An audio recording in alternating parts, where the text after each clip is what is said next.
Amigo, sigo en lo mismo. Sigo atacando los llamados logros de la Revolución Cubana en la cultura, el arte, la música, pamplina pura. Lo que hicieron fue acabar con todo.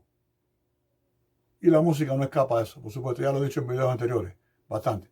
Pero seguimos ahí. Vamos a hablar hoy de las grandes aportaciones, las importantísimas aportaciones que le hicieron los boricuas a la guaracha cubana. Esto más bien va dirigido a los músicos, que son los que mejor van a entenderlo, por supuesto. Porque el otro día tuve una discusión amistosa con un timbero. Bueno, las aportaciones que los boricuas le han hecho a la guaracha cubana, eso es tremendo, incalculable. Bueno, la primera gran aportación fue un trabajo bien estricto, bien severo, minuciosamente detallado con la clave. En el video que yo estoy tocando el piano solamente se lo digo a los timberos: no me dé do después de do, porque al darme do después de do ya estás brincando clave. O tres después de tres. Después de tres siempre viene do y después de do siempre viene tres.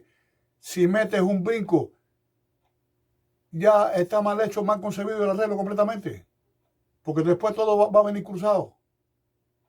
Esa fue una grandísima aportación que le hicieron los boricuas a la guaracha cubana. La otra es igual de importante o más que esta, es que no me dé figurado de do arriba de 3, ni me dé figurado de 3 arriba de 2. Para explicarlo así un poquito, porque les repito, las personas que no es músico se van a complicar con esto. El cinquillo es la célula ritmática más importante de la música cubana. Por ejemplo, este cinquillo, rabatapadán, rabatapadán, rabatapadán, ese cinquillo arriba de 3. No se puede hacer ese cinquillo, no se puede hacer arriba de 2. Rabam pam padán, rabam pam padán, rabam pam padán, porque no va. Hay que hacerlo figurado de acuerdo con la clave que está en ese compás. Otra de las grandes aportaciones que le hicieron los boricuas a la guaracha cubana, que no existían en Cuba, que todavía, increíblemente, los timberos no saben. Yo hablo con ellos, llevo aquí toda la vida hablando con ellos y nunca la han aprendido. Yo sí la aprendí, modestia aparte. Yo sí la aprendí hace muchos años y la aprendí bien, trabajando con los músicos boricuas. Y este proceso de la clave, ellos lo estructuraron también. Lo hicieron tan minuciosamente estructurado, porque no se podía perder, a mi juicio, no se podía perder tiempo en los estudios de grabación, porque la hora del estudio de grabación hay que pagarla. Entonces, cuando pasan esas cosas, trabajo mal hecho con la clave, todo se desajusta. Y después cuando se graba, ellos iban oyendo que había problemas, entonces hay que volver a empezar.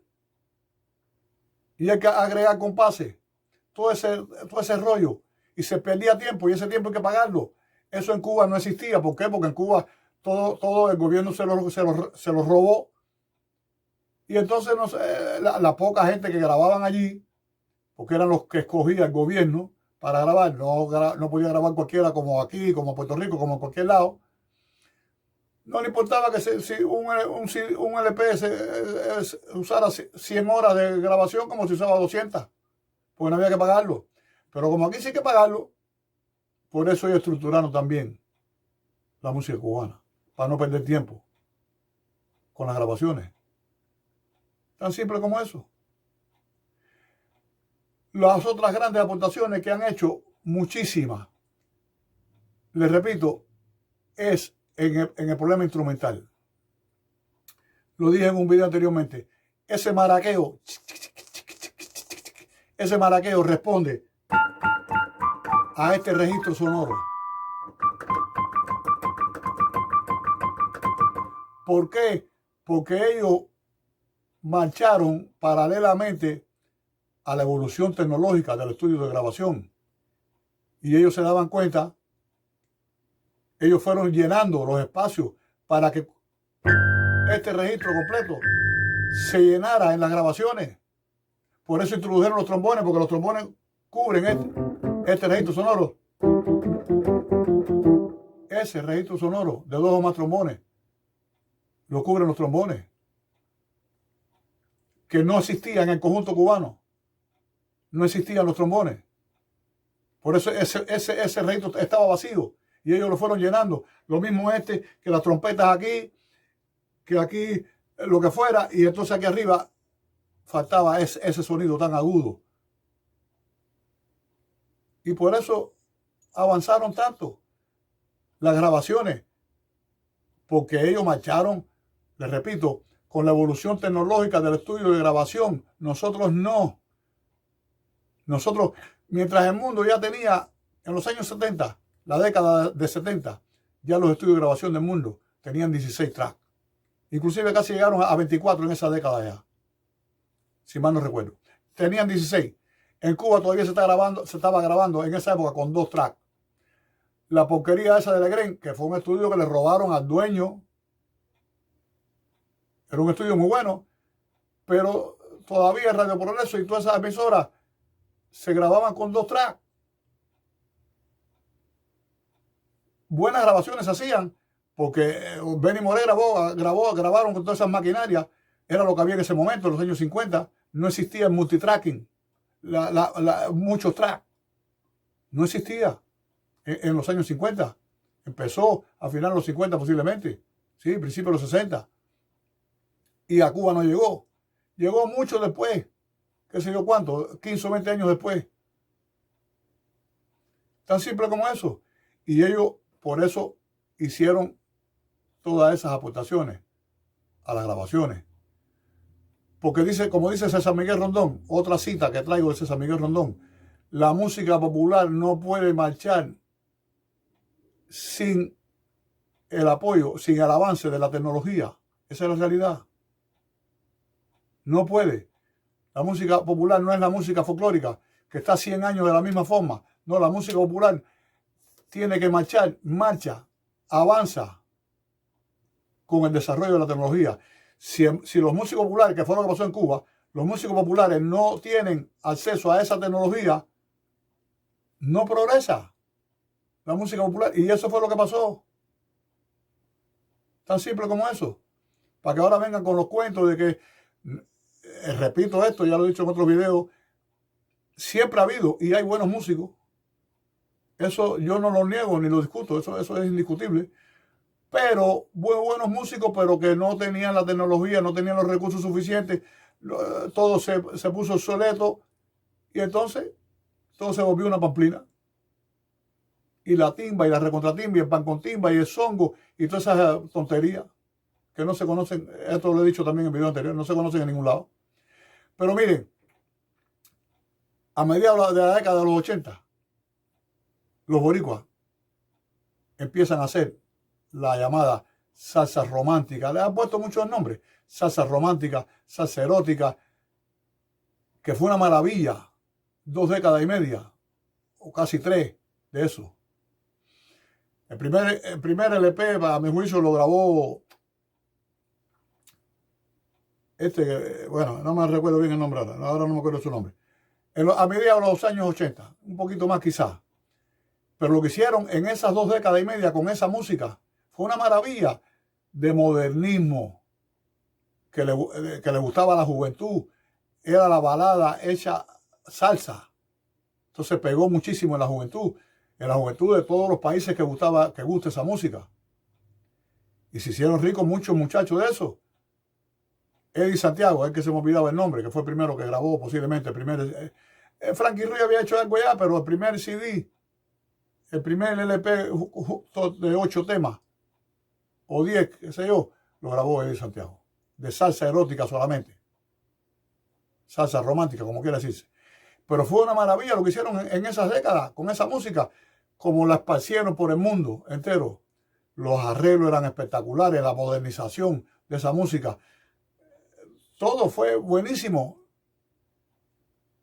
Dieron a conocer, esa salsa erótica se conoció en medio mundo, con muchísimos intérpretes, buenísimos. Algunos no tan buenos, pero se hicieron famosísimos y ganaron muchísimo dinero con esa música. Tan simple como eso.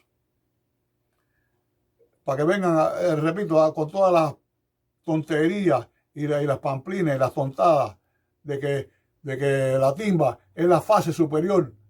De verdad que hay que reírse.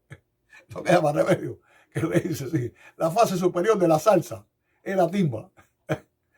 La cantidad de dinero que produjo esas 2 décadas y media, o quizá 3, hasta 3, que todavía se toca y todavía se graba, pero en aquellas décadas, en las décadas anteriores a esta época que estamos viviendo, fue increíble la cantidad de dinero que eso produjo. La cantidad de bandas, de cantantes, tremendo. La cantidad de estudios que surgieron en Puerto Rico. Que muchos de ellos, de los arreglistas, son amigos míos, los conocí, como José Lugo. Personalmente, y tuve cierta amistad con él. El arreglista de Gilberto Santa Rosa. El principal arreglista de la carrera de Gilberto Santa Rosa. Que murió, desgraciadamente, el cáncer acabó con él. Joven. Está bueno de pamplina y de tontería. El otro día leí algo en el mismo libro que ya les hablé en el video anterior de Armando Añel, que decía que los bambán, ay Dios mío, los bambán eran las bandas salseras más famosas del mundo. Entonces, los bambán son más famosos que el Gran Combo y que Oscar de León y que las bandas colombianas y todos los solistas grandes, como les repito, en esas décadas de salsa romántica. Frankie Ruiz. Ay, Dios mío. Ay, Dios mío. La cantidad de millones de discos que se han vendido, que se vendieron, que se han vendido en todos estos 60 años de la llamada salsa. La cantidad de millones de discos que se han vendido. Eso es algo impresionante. Sobre todo en esas 3 décadas de salsa romántica, de salsa erótica. Increíble cómo penetró en la juventud del mundo. De medio mundo. De los países donde gusta esa música. Que no saben ni quiénes son los bambán. Ni los bombón, ni mucho menos todos los de ahí para abajo. Ni saben quiénes son. Algunos que le he oído un poquito de los bambán, basura. Todo el mundo sabe quién es Héctor Lavoe, y quién es Frankie Ruiz, y quién es Gran Combo, y quiénes son de esa gente. Por Dios. Para que sigan con la misma cantaleta de que los bambán es la banda salsera más famosa del mundo. Bendito sea Dios. Ya lo he dicho en otro video también. Si dicen es la banda más chusma del mundo entero, yo digo, sí, ahí yo estoy de acuerdo perfectamente con eso. Esa fue otra cosa de la salsa erótica, que limpió un poco esta música, limpió el soneo, limpió el cuerpo de los temas, de cierta chumería, nada de eso. Se hicieron baladas en esta música, cantidad. Como por ejemplo, No me acostumbro, el tema que grabó Rey Ruiz. Muy bien, el arreglo de Tommy Villarini, uno que tuve cierta conexión con él.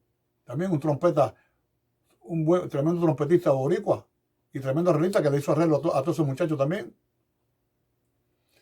Les repito, el billete, ahí es donde los arrincono, porque los tengo que arrinconar y los quiero arrinconar. El billete, que es lo principal, que sin billete no hay, como decía Celia Cruz, sin azúcar no hay país. El famoso dicho cubano. El billete fue a parar a manos de toda esa gente. Boricua, colombiano, Oscar de León, venezolano, otros venezolanos, salseros del mundo entero. se retonga de millones, cientos de millones de pesos. Y allá en Cuba muriéndose de hambre, todo eso arrastrado. Arrastrado, eso es lo que ha sido siempre. Arrastrado de los Castro y de su comunismo de porquería. Hubo un intelectual que murió desgraciadamente hace bastantes años ya en esta ciudad. Un hombre muy culto, un hombre con mucho conocimiento, que fue ministro, inclusive fue ministro de Cultura antes de la desgracia aquella en Cuba. Este señor se llamó Guillermo de Sendegui. Bien, este señor hablaba mucho aquí en el radio, escribía artículos en los periódicos, escribió varios libros, uno muy famoso, que todos lo leímos en esa época aquí, que se llamaba Todos somos culpables. Bueno, Guillermo de Sendegui fue un personaje. Guillermo de Sendegui lo traigo a colación, porque Guillermo de Sendegui decía esto, dijo esto en reiteradas ocasiones que yo lo oí en el radio y lo leí y todo eso. Decía, lo más triste de todo no es lo que perdimos, que ya de por sí fue bastante, sino lo que hubiésemos tenido si no hubiera llegado aquellos fascinerosos, imbéciles, ignorantes, a poder en Cuba. Traigo esto porque, para terminar con esto que les voy a decir, podemos imaginarnos a dónde hubiese llegado la música cubana si no hubiera llegado esa mierda de revolución a Cuba. La cantidad de bandas, de cantantes, de compositores, que la mayoría se fueron de allí cuando llegó esa mierda allí. Pero lo que hubiese habido, la cantidad de compositores, cantantes, repito, bandas, arreglistas, músicos, entonces sí, Cuba hubiese sido una potencia musical. Entonces sí lo hubiese sido. El trabajo que hubiese habido en Cuba, con la cantidad de hoteles que se hubiesen construido, la música cubana entonces sí se hubiera esparcido por el mundo entero, libremente, con libre mercado, produciendo mucho dinero. Y todo ese dinero hubiese ido a parar a Cuba, a los músicos cubanos, a los cantantes, a las orquestas, a los compositores, a toda esa gente. Eso sí hubiese sido una maravilla. Eso sí hubiese sido tremendo. No la porquería que han inventado estos cretinos, ignorantes y cretinos. Les repito una vez más, del songo y la timba y la nueva trova y toda esa mano de mierda. De verdad que es increíble. Entonces, si eso hubiese seguido como iba, entonces sí, les reitero, Cuba hubiese sido un fenómeno, una potencia musical de verdad. Lo que perdimos, como decía Sendegui, no es lo más triste, sino lo que hubiésemos tenido, que no llegamos a tener por culpa de eso. Increíble. Para que sigan hablando tantas porquerías y tantas mierdas. Seguimos en la misma. El próximo contenido que traigo es bien fuerte, hablando de esto mismo, pero más relacionado con la política.